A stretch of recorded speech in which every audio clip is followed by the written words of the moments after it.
اس کا مطلب ہے کہ سرور کے لیے، مزے کے لیے، لطف کے لیے نہیں پڑھتے، تم تو اللہ کے لیے پڑھتے. اس نے کہا حضرت اس کا مزہ آ گیا. اللہ اکبر. تو بندہ سرور نہیں بھی آ رہا پھر بھی اپنے آپ کو کھینچ کے لا رہا ہے مسجد. خیال تنگ کر رہے ہیں پھر بھی مسئلے پہ اپنے آپ کو کھڑا کر رہے ہیں. سوچو اس کو آوارہ جو ہے وہ پتے کی طرح کبھی ادھر پھینکتی ہے لیکن پھر بھی وہ کھڑا ہوا ہے کہ میں نماز پوری کر کے جانی ہے. بار بار کبھی بھولتا ہے لیکن پھر دوبارہ نیت مان کے کھڑا ہو جاتا ہے، نہیں میں پوری کر کے جانی. یہ کیوں کرتا ہے؟ میرے اللہ کا حکم ہے.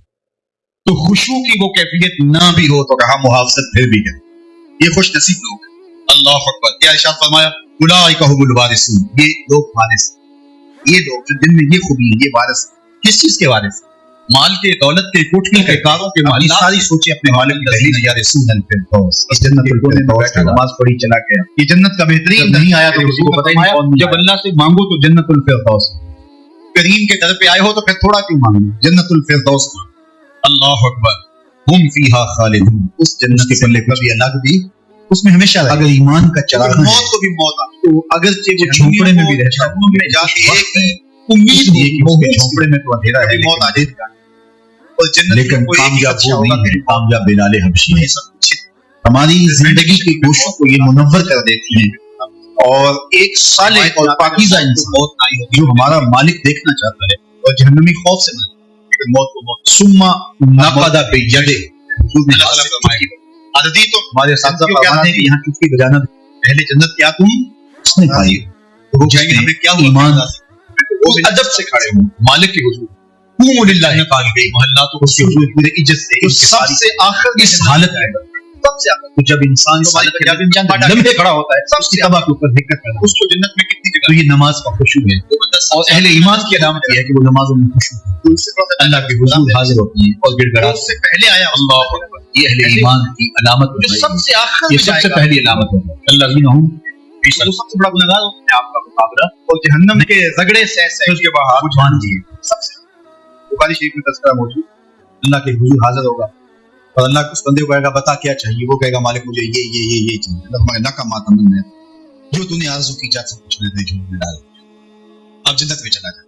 اب اس کو تو یہ ہوگا سایہ دیوار میں جگہ مل جائے تو ایسے باندھ جنت کے جو منصب و عزت کے گالوں کو وہ اپنی نمازوں میں پڑھنے کا دین. الذین هم عن اللغو. ایک ایک سانس قیمتی ہے. آرام پر جگہ مل جائے تو علامت بتائی گئی. سایہ دیوار پہلی علامت جگہ مل جائے. الذین هم فی صلاتہم خاشعون. وہ لیکن اس کو کہا جائے گا جا جنت میں چلا جائے. اور تیرے لیے جنت میں دنیا سے 10 گنا جگہ ہے. اور اس کی جگہ یوں ہے دنیا سے تو بخاری کی روایت پھر مطمئن ہوئے 7,000 روپے پہلا ہوا جنت. صرف ایک چیز ہم سیکھ گئے. ماں کی چھاتی سے دودھ کیسے نچوڑتے. ہماری زندگی کی کوشش کو یہ منور کر دے. اب ہو کے مذاق کر رہا ہے، مالک ہو کے مجھ سے مذاق کر رہا ہے، بادشاہ ہو کے مجھ سے مذاق کر رہا ہے. اللہ فرمائے گا مذاق نہیں. جب حضور یہ حدیث بیان کر رہے تھے حضور اتنا مسکرائے کہ حضور کی داڑھیں نظر آنے لگے. اس کو لگے گا ہی نہیں کہ مجھ کو میں ساری زندگی پاپ کرنے والا لیکن ایمان کا چراغاں تو اندر تھا. اللہ اکبر. آج نکلے گا تو جنت میں سب سے آخر جانے والے شخص کو کتنی جگہ ملے گی؟ دنیا سے 10 گنا جگہ. دنیا سے سب سے آخری شخص کو آٹھے شخص کو ملے گی. پھر بلال حبشی کی جاگیروں کا عالم کیا ہوگا؟ ابو بکر عمر کی جاگیروں کا عالم کیا ہوگا؟ بابا فرید گنج شکر داتا گنج بخشلی ادویری شیخ احمد مجدد الفسانی کی جاگیروں کا عالم کیا ہوگا؟ یہ سب سے آخری کی یہ جاگیر دنیا سے 10 گنا.